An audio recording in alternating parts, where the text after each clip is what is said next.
ay po siya tinakda ng ating Panginoon.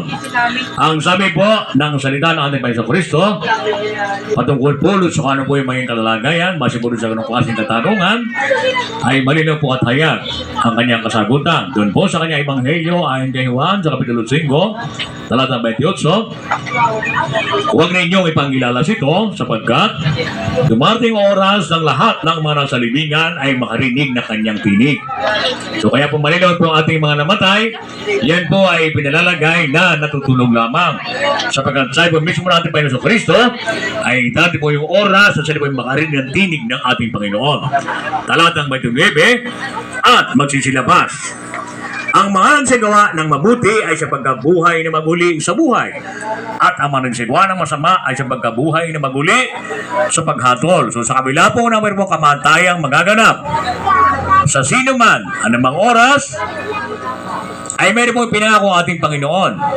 Ang kanyang po pangako ito ay nais po niyang makamit ng lahat. At sana po nais po ng lahat. At sa bagay po ating panalangin, yan po ang nais natin magkaroon kaganapan sa ating pong minamahal na imaw na si Nanay Lourdes. At ang katunayan po ng pangako po ito ng ating Panginoon ay malinaw po at hayag. Doon po sa sulat ng kanyang apostol na si Apostol Juan sa kanyang unang sulat, Kapitulo 2 sa 25, at ito ang pangako kanyang ipinangako sa atin, ang buhay na walang hanggan. At sa kanmatan natin na sino mang magkamit po ng pangako ipinangako ito, ay kung ang patungkol po ang ating tatanong ay mga benepisyo, eh din po yung mga benepisyo po nakabulog po sa ipinangako ito ng ating Panginoon. Ang katunayan po, doon po sa aklat ng Revelasyon, Apokalipsis, Pahayag, sulaklat ng Banal na Kasulatan, sa Kapitulo 21 at 4, din po ay hindi ka na magkakaroon ng kamatayan, ng pagod, hirap, luha, o dalamhati. So lahat po ay may pagkakataon po na makabahagi po sa buhay na kasiyasya at ganap, na kung saan ay wala na po yung ating pong pinangangambang kamatayan at anumang mga kahirapan. Pero hindi po yan sa dagdag ito magkakaroon kaganapan. Doon po yan sa nihanda ng ating Panginoon sa kanya ng kanyang Ama sa kalangitan. Pero tayo po ay binigyan po o patuloy po binibigyan ng ating Panginoon ng kalayang pumili at magpasya habang tayo po ay mayroong panahon at pagkakataon na tayo po ay nabubuhay sa daig na ito. At ang kailangan po ng bawat isa, ayon po sa kautusan ng ating Panginoon Kristo mismo, na siya po ay personal na nangangaral sa mga tao. Ang sabi po niya sa kanyang Ebanghelyo ayon kay Marcos, sa kanyang pong Great Commandments, doon po sa Kapitulo 6 at 15, ang sabi po niya, humayo kayo sa buong sanlibutan, ipangaral ang Ebanghelyo sa lahat ng ginapal. At ang 16, ang sumasampalataya mabautismuhan ay maligtas, at hindi sumasampalataya ay parurusahan. So ang Ebanghelyo po ang nais pong matutunan ng lahat. Ayon po sa banal na kapahayagan po at pagpapalala po ng salita ng ating Panginoon, sa sinuman po na hindi po nakaalam na Ebanghelyong nais matutunan ng lahat. Ayon po sa pagpapalala po at kautusan ng ating Panginoon Kristo, ang ibig sabihin po ng Ebanghelyo, doon po sa sulat ni Apostol Pablo sa mga taga-Roma sa Kapitulo 1 at 16, sapagkat hindi ko ikinahiya ang Ebanghelyo, sapagkat siya ang kapangyarihan ng Diyos sa ikaliligtas ng bawat sumasampalataya, unay sa Hudyo at yun din sa Grego. At upang matiyak po ng bawat isa ang kaligtasang nagnanais na kaligtas, ang Ebanghelyo sa aking pinangaral. Dahil namang tinanggap na siya naman yung pinanatilihan. Siya po Ebanghelyo na matutunan na ating Panginoon ng lahat, yung ipinangaral at tinanggap, natutunan at pinanatilihan. Kung ganun din po, ang pasumpuan ng ating Panginoon sa sino man ang sabi matatando sa pamamagitan naman ito'y ligtas kayo o matyagan ng ingat at salitang ipinangaral sa inyo, maliban na kung kayo ay nagsapalataya na walang pagbubuhan. Sana po tayo po ngayon, pagpapalala po ng salita ng ating Panginoon, patungkol po sa mga taga-beach nagparito na. Ganapan sa ating pamumuhay sa buhay na ito.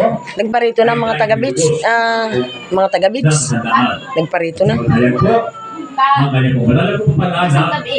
Kaya sa ito ng ating Panginoon, habang po meron po tayo ay hindi. Bukas na daw nila na alman. Wala daw naman nag-aaral sa cheese. Ay, oo. Saka sa Ate Lydia. Si Ate na siya. Sabi ng gabi, lapit ng gabi, tayo po ayon po sa kuluban ng ating Panginoon.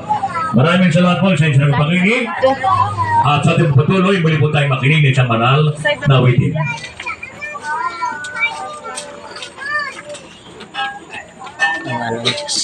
Sino ka sa akin? Wala. Nakamotor lang kayo. Okay, bukas na kayo. Hindi po. May pasok po. Kasi nung nag-drive. Hindi ka kasi makikita.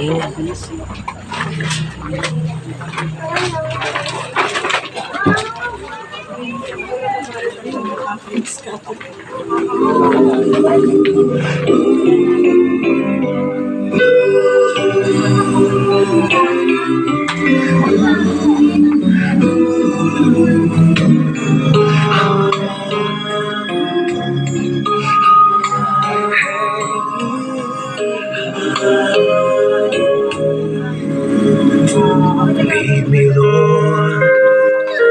Lead me by the hand and help me face the rising sun. Comfort me through all the pain that life may bring. There's no other hope that I can lean on. Lead me, Lord.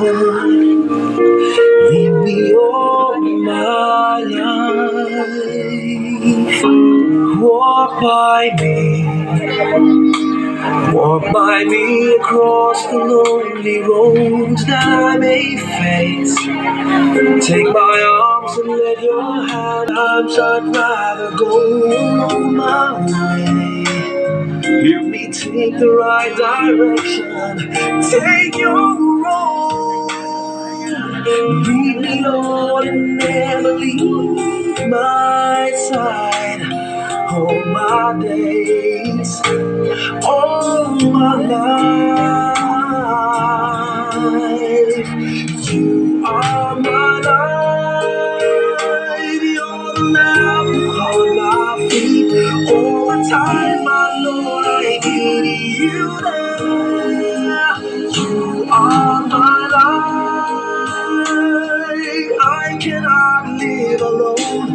Let me stay by your guiding love all through my life. You are my life. You're the lamp upon my feet.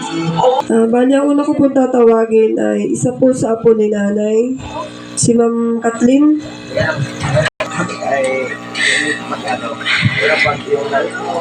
Masasabi ko lang po kay Lord, sobrang bait.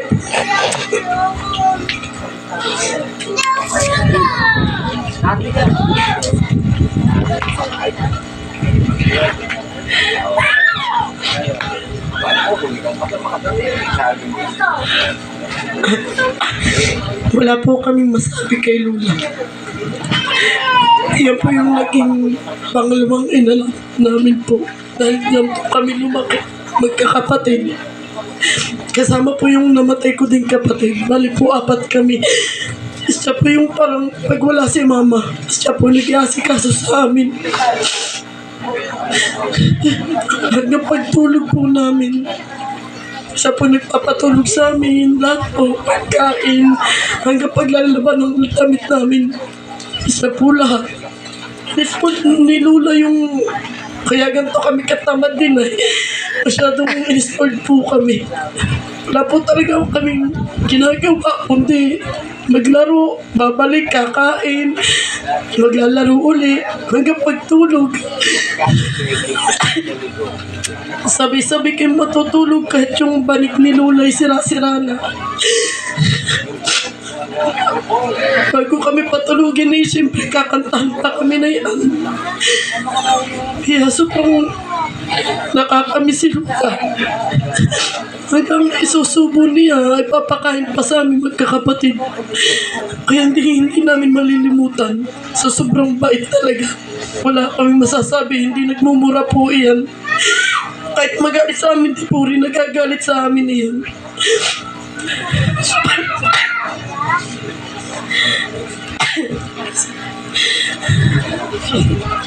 Lang po. Maraming salamat po.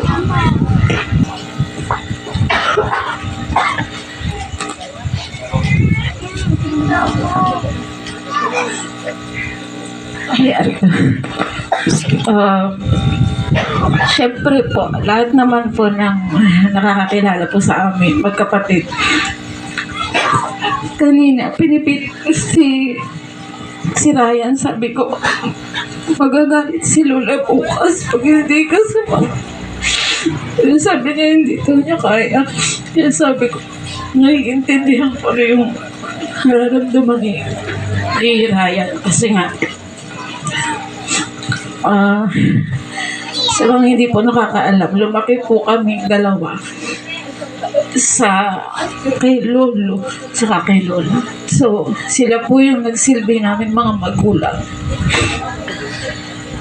Nung tinataguyod kami ni tatay na mag-isa. So, napakalaki po ng utang na loob namin sa kanya. Pakabuti po niya. Higit pa po sa ina yung pagmamahal na binibigay po niya sa amin. So, nagpapasalamat po ako sa buhay niya. Kung hindi dahil sa kanya, wala ako sa kinakatayuan ko ngayon. Kung hindi dahil sa kanya. Ni Ronnie. Si Ronnie, yung sa kanya. Hindi kami mabubuhay ng kapatid ko. Si Michelle. Mahal na mahal po namin siya. Sa Maynila siya nagpipil. Hindi ko po alam kung bali pang ilang bang pang ilang heartbreak na ito. Una kay tatay, kay Lolo, kay Romeo, kay Lola. Kaya parang yung time na mga ganito parang masakit pa rin. Pero bumabalik yung sakit. Pero ganun pa man, napakabuti ni Lola para sa amin. Ayun nga, may guilt pa rin sa puso ko kasi hindi ko siya naalagaan. Parang may time na naiisip ko sana ako yung nag-aalaga sa kanya, pero alam ko naman na proud siya sa akin. Yun lang po. Thank you po. Magandang gabi po sa inyong lahat. Ang masasabi ko po sa aking nanay ay talaga pong napakabait niya. Simula pa nung ako'y lumaki, hindi ko po siya naringgan kung anong masasamang salita para sa aming magkakapatid. Bakit magalang? At hanggang sa magkasawa po ako, napakabait po niya. Wala kaming masasabi dahil pagdadating po namin dito, lagi ayos, may pagkain. Sasabihin niya, nagbabakasyon kayo. Huwag na kayong gumawa. Ako na lang ang gagawa para naman kayo makapag-relax. Sige na, magpunta na kayo kung saan nyo gusto. Yun po ang mamimiss ko po sa kanya. Wala po talaga akong masasabi kundi napakabait ng nanay namin. Yun lang po ang masasabi ko sa kanya. Mamiss kita, nanay. Marami po salamat. Thank you, ma'am. Sunod po ay isa pa rin po sa anak ni nanay, si Ma'am Edith po.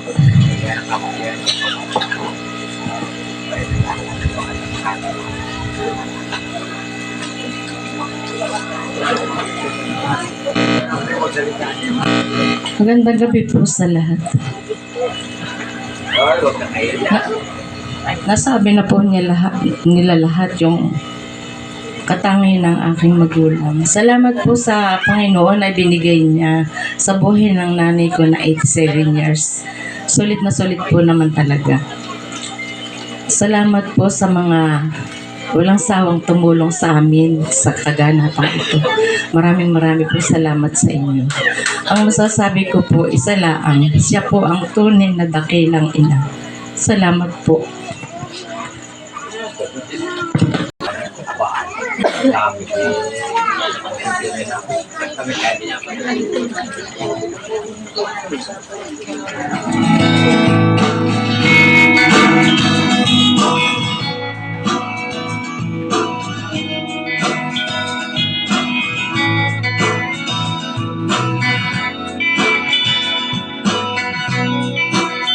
There are times When I'm lying in my bed, how I billow and cry from this stupid gate, and my eyes are like windshields on a rainy day.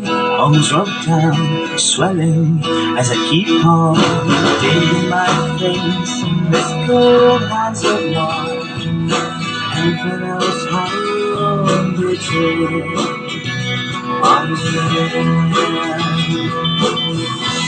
Cause this angel has flown away from me, leaving me enjoying from misery.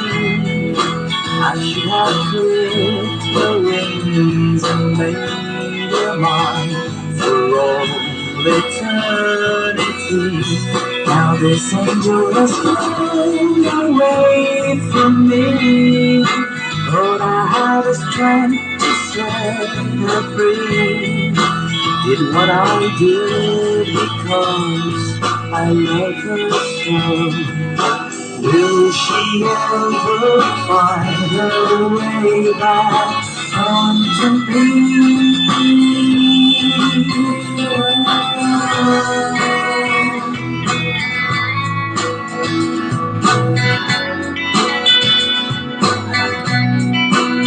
I'm so tired, I feel like catching 40 winds, being up all night in this elbow room that puts me in a trance, where hopes and dreams come true.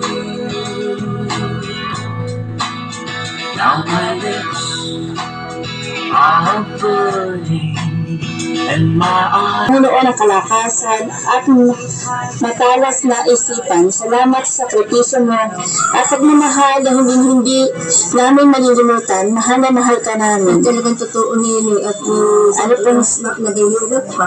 Papaaro ako. Napakamarot. Ba't isa pa ng gawin itatapat ko sa inyo? Ako naalaala talagang sila sa bilang ko. Kaya ako ang bahay namin. Hindi ganito, kaya ako nagpabahay niya sa mundo na sa inyong malanggoy. Pagbahay mo ang mga apo mo't anak ko, kaya mo patirahin sa ibahan ako. Yung sa hangat ako na po. Lord, I have a